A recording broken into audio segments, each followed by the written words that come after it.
Welcome, overcomers. We'll get started in just a minute for our weekly coaching call here. Right. Okay, we're streaming. Welcome to this Thursday's coaching call. I almost said the wrong name for the call. Got a lot going on this week. Didn't have any questions, but just had a really interesting conversation with an individual coaching client. And it really pertained to something that was on my mind that I wanted to address anyway. So I'm just gonna kind of go into that topic. And it relates to the idea of failure and being afraid of failure. So I'm titling this video, Don't Be Afraid of Failure.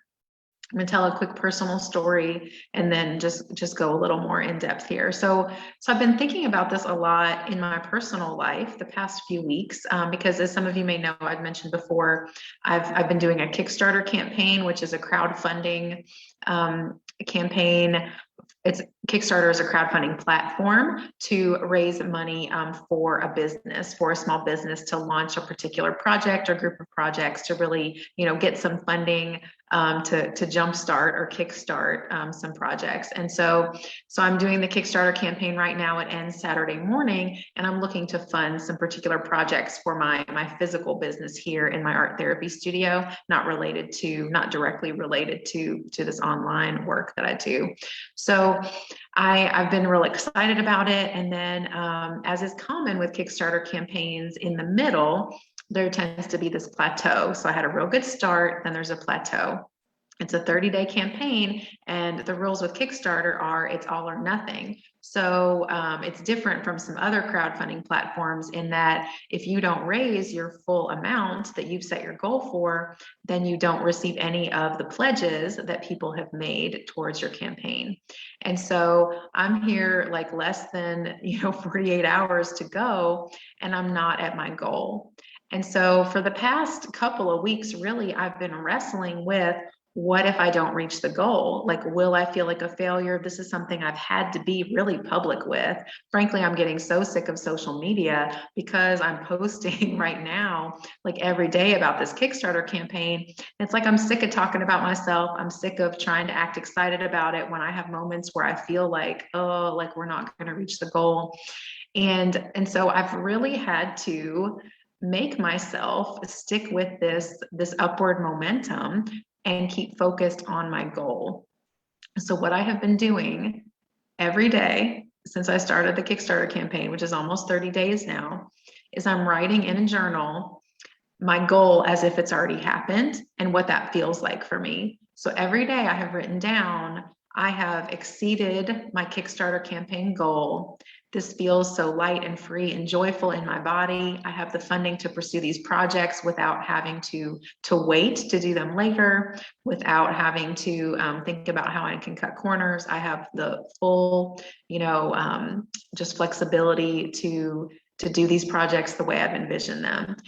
And I write that down, not those exact words, but I write some form of that each day. At the very least, I write, I met my Kickstarter goal. I'm so excited. I feel so much joy and a relief, So I write that every single day. As I've approached the end of this, though, that's been hard. And there have been days where I've written it, and then I've also written below it, but I don't know if it's going to happen. But I keep going back to that idea that it is going to happen. Now, the reality here is, first of all, writing it every day, even when I'm not sure if I believe it, has helped me put more energy into advertising this, to reaching out to friends that I may not have felt comfortable reaching out to before. It's given me more confidence to pursue this, and I've gotten really far towards my goal because of that, okay? So even though I'm not sure it's going to happen, because I'm trying so hard to psych myself up and believe that, putting myself in that mindset and the feelings in my body of how that feels, I have made progress because of that. I 100% believe it. If I had just launched this initially and my initial contacts and then just let it go and not continue to write the goal every day, I know I would not have taken the action to get to where I am now. I'm at, I think, like 65 to 70% of my total funding goal at this point. I would not have gotten there if I hadn't had that mindset shift. So our mindset affects our action directly.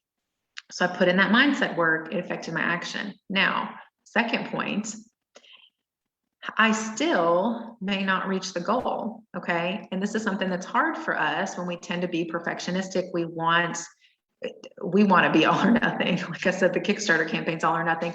Like we want to be all or nothing with things in our life. If it doesn't turn out exactly the way we envisioned, the way we wanted, then we feel defeated. It takes a lot for us to get to this place of confidence to actually make an action in our life, whether that's like going to the gym for the first time, signing up for an exercise class, or whether that is, launching a business, or just, talking to a new friend or potential, partner. It takes so much for us as survivors of abuse to get ourselves in that position of taking that action and building momentum. But then if we experience even a threat that like might seem like we're going to fail, it's so easy for us to just totally retreat back into that place of self-doubt, the lack of confidence, feeling like we can't do it, and we go back to our old patterns. So I really want to speak to this place we can find ourselves in where there's this tension of, okay, I had some good momentum, I did good, I was achieving my goals, but now it seems like I might not get there. What do I do? Am I going to fall back, or am I going to keep going? And that's really, really challenging. And I've been reminded of that for myself these past couple of weeks. And what I want to encourage you in is to not be afraid of the potential failure, because I want to reframe that for you, that it's not necessarily a failure in the way that we tend to think of failures. So again, I said it's going to be quick, but this whole thing is framed around my Kickstarter campaign. And I hope that's a good example for you, because there's a literal tangible goal of reaching like this dollar amount. And so if I don't get it, I've had to think through, what am I going to do? And I've had moments where over the past few weeks where I've honestly felt depressed about it, not like sunk into a deep depression, but I've had moments or hours where I'm like, oh, well, I can continue with my online work, I can continue with my individual therapy work, but these other visions that I have for this studio space just aren't going to happen. And maybe I was wrong. Maybe I was wrong about my dream. Maybe this vision that I felt like God placed in my heart, this calling for what this space can be for the community, maybe I heard God wrong. Maybe I followed a dream that was just sort of silly and too out of the box.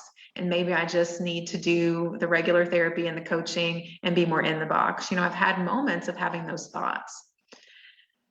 But then I have made an effort to remind myself of the initial vision. I've gone back and made myself reread my Kickstarter page, where I explain to others. I made a video on there explaining to others, my ideas for my project. I've made myself sort of step outside of myself and go back and read that and view the video and think, and then I see, oh, like this is a good idea. This is feasible. Like people are behind this. People are excited about it. My friends are so supportive. Most Kickstarter campaigns, 80% of the funding comes from people that the creator of the project doesn't even know personally, only about 20% from friends and family. Mine, the vast majority has come from people in my life who know me. Maybe it's because strangers are like, oh, abuse is a negative thing. We don't want to talk about supporting someone who deals with abuse. Like they don't want to go there. There's too much resistance. I don't know. But I do know that just seeing how many friends and a few family members, some friends I haven't seen in 20 years, people I went to college with, even a couple people I went to high school with that I wasn't even really friends with. We were just classmates. They're excited about what I'm doing. And they've sent me messages about how much even just my social media posts have impacted them. And they believe in my mission and they're giving like $100, $300, people that just know me in some capacity, they are backing this. And so that has been so amazing to see other people believe in me. And this is why community is important. So here in this program, we have this community, and I encourage you to be posting in the group your artwork that you're doing, your reflective writing, or just tell us the insights you're getting, or in the group message that I created. We need to be celebrating each other and the things we're achieving. because we need other people, we need community to reflect back to us what we're doing. So seeing that other people are supporting me and making myself stop and look at that again. So making myself, first of all, look over, like refresh my memory of what my vision is, and then look over messages I've gotten from others encouraging me of how excited they are, how talented they think I am, what good ideas I have. You know, they like my out of the box ideas. You know, making myself reflect on that and just looking at my list of people who have already pledged money, like that is mirroring back to me what my goals are, what my vision and mission is in my profession, in those moments where I can't see it myself. So we need each other to mirror that back to us. Okay. So if you're finding yourself in this place where you're afraid of continuing to take action, kind of afraid of failure, or if you have fallen back into that self-doubt because you feel like you failed at something, some goal, some area where you tried to put yourself out there and then you felt defeated, I want you to look at what other people are saying and reflecting back to you about what you're doing, the hard work you're doing. I also want you to reflect back on your journey and what your mission and vision is for the future, okay? And I want you to take another small action. And this is what I was talking about with someone on a coaching call today. Taking a little action is huge. That's what helps build momentum. You know, a coach that I work with, you know, he says, mindset leads to action, and action, this isn't exactly how he words it, but action creates our reality. Those tiny actions, even tiny acts of self-care, tiny acts of saying your daily mantra to yourself every day, that is going to lead you to taking some action that is going to build more confidence and more momentum. So keep going is really the third point here. So refer to your community, what other people are reflecting back to you. Remind yourself of where you've been and what your vision is for where you're going. And I think you're going to see, like, no, this isn't outlandish or crazy. Like, I'm going in a good direction and I can do this. And then take one small action from there. You know, I wrote down a note to myself about, you know, even some of our mantras in the Redefined process really speak to this issue as far as being open to the process, right? And then trusting the process later on, trusting ourselves and our inner voice, and then trusting our creator's voice within us. You know, I've had moments, like I said, where I felt depressed and discouraged and even questioned, maybe I misheard God's calling for me and what kind of his plan is for me moving forward in my profession. But the more I reflect back, the more I pray, the more I do my artwork and my journaling, you know, talking it out with friends and other people, watching my Kickstarter video again, all of those things pull me back into, no, like they pull me out of my emotions, right? Because it's my emotions that got me into that depressed place of like questioning even God's calling for me. But when I look at the reality and the work I've already done and what other people are seeing in me, that pulls me back into what is real and true, whereas my emotions were misleading me, you know. And I never want to totally discount our emotions. Emotions are very important. We want to let ourselves experience those, but they're not facts. You know, the whole saying feelings aren't facts, right? We don't want to just be swayed by our feelings constantly. Sometimes we need to act in a different way against what our feelings might be telling us, because our feelings can be dragging us down. I want to look over my notes from that individual coaching session, because there were a couple of things. The phrase we had talked about saying, you want to recognize too what you've done, and give yourself credit for that is so important. So this is kind of the last point I'll make here, so you're going to take that action. When you take that small action, you need to celebrate that. Write down in your journal, I did this today. You know, I think that's a great, I'm going to be coming up here soon for you all. I'm going to be coming up with an example of a daily journaling practice, you know, and I think I often talk about reflecting back on, this is what I do, reflecting back on what you feel proud of yourself about that day. But something even more specific than that may be to recognize and give yourself credit for the actions you took. I gotta write that down. So for the daily self-care journal idea, to either just spend a minute thinking about that, or to go a step further and write it down, especially if you're already in the practice of journaling at the end of the day, kind of doing a brain dump or something like that. Write down what you did for yourself that day. And that's going to give you a lot of information. You can celebrate even the small wins, the small things you've done for yourself, but also recognize, where maybe you came up short and you could have done more, and not to beat yourself up, not to judge yourself, but just to notice. We talk a lot about being in a, kind of a mindful approach to just noticing our feelings, noticing what's going on, and then taking that information and moving forward. So at the end of your day, reflect on, how did you show up? What actions did you take for yourself that day? Again, it can be small. If you didn't have any dedicated kind of self-care time for the day, it could be you got up and brushed your teeth, you took a shower, because there might be days where you forget to do that, or you don't take a shower. Maybe when I blow dry my hair, since the pandemic, like, blow drying my hair has become a thing of the past. Like, even it was chilly this morning, it was 50 degrees. I went out with wet hair. I've gotten out of that routine. And so when I take the time for myself to blow dry and straighten my hair, to flat iron my hair, that's like something to celebrate. That means I really scheduled some time, planned some time, got up 10 minutes earlier, whatever, to have that self-care time to flat iron my hair. So little things like that can be celebrated, all the way up to the big things. But over time, if you're just doing those little things, those little basic kind of caring for your body, self-care things, then again, take notice of that and consider where you can step it up some, where you can take some bigger actions towards caring for yourself, towards meeting your goals that you've set for yourself. I'm challenging you in each of the redefined process sessions to set a goal. So if you're consistently not reaching those goals, they might be too big. You could scale them back a little bit, or challenge yourself to take some bigger self-care actions, or whatever kind of actions you need to take to reach those goals. All right. So just to recap, don't be afraid of failure.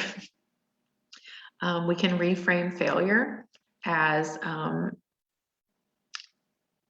just an opportunity to learn and to grow.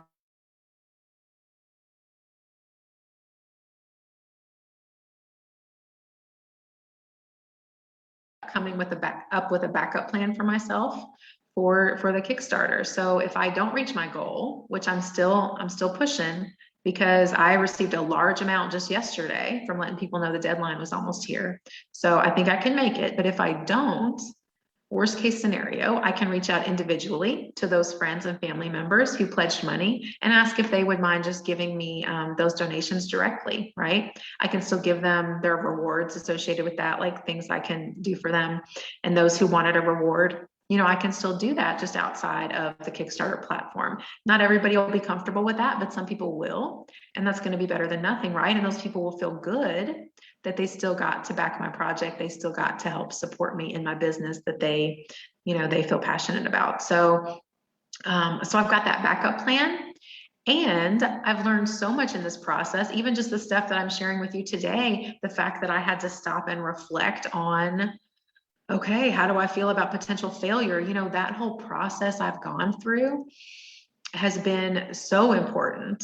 So even if nobody gave me a dime, even from my backup plan, this process has been so great for me. So I'm not a failure. I'm not losing. It just may look different in the end than how I envisioned it. And that's where, and I hope all this ties together and makes sense, because I meant to say this earlier and didn't. But that's where, it's hard, like I said, when we're in this place of feeling like we're going to fall back, or maybe we already fell back and felt like a failure, we lost momentum, or do I push forward more? It's hard to hold these both ideas at the same time. Like, oh, I have a backup plan, or worst case scenario, it was helpful in these ways, even if I didn't reach my goal, but still pushing towards the goal. Does that make sense? Like, it's hard to be in that place. It's hard to have the mindset of, I'm going to win, I'm going to achieve this, I'm going to meet whatever my goal is, but also be easy on ourselves if we don't meet the goal. That is a really difficult concept, and there's a tension there, and I'm not pretending it's easy. But I hope that through hearing me kind of process this out loud, think out loud to you today, if you're finding yourself in that position, or if you find yourself in that position in the future, you'll just be able to recognize, I mean, really, this is just a normal kind of process to go through when we're working towards growth in our lives in any area. So it's okay. It's normal to be in this place, and that's a difficult tension to hold, but it is possible. All right. So don't be afraid of failure. We need community to reflect back to us, what we're doing, the importance of what we're doing, and the growth that we have made. We also need to be able to stand on our own and take action.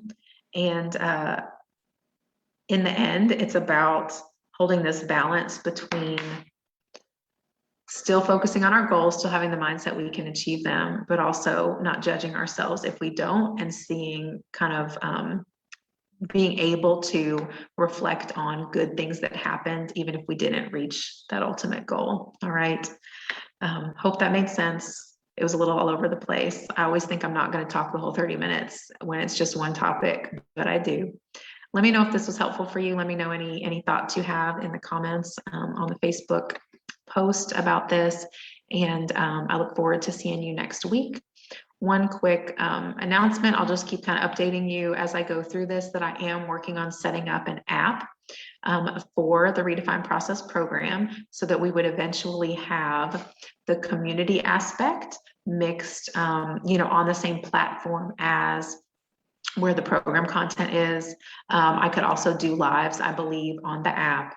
Most elements, if not all of them, would also be available on a website version that you could view on a computer, a desktop or laptop, but it's also accessible via mobile and really designed for that. So I'm excited about that. I am taking steps towards that. And in the coming weeks, next 1 to 2 months, I'll be asking some of you if you want to be sort of founding members of that new platform. So nothing would change for you as far as payments or your participation here if you want to kind of keep doing this here. But I'll be asking some of you if you'll be willing to go check out the app for me. And for no additional cost, I will probably be charging more for the app. But those of you that are in this program now, nothing will change for you as far as what you have paid or what you are paying monthly. So you would get really more features for the same price you're paying now. And kind of the trade-off is that you'll help me check it out and tell me what you think in this beginning process.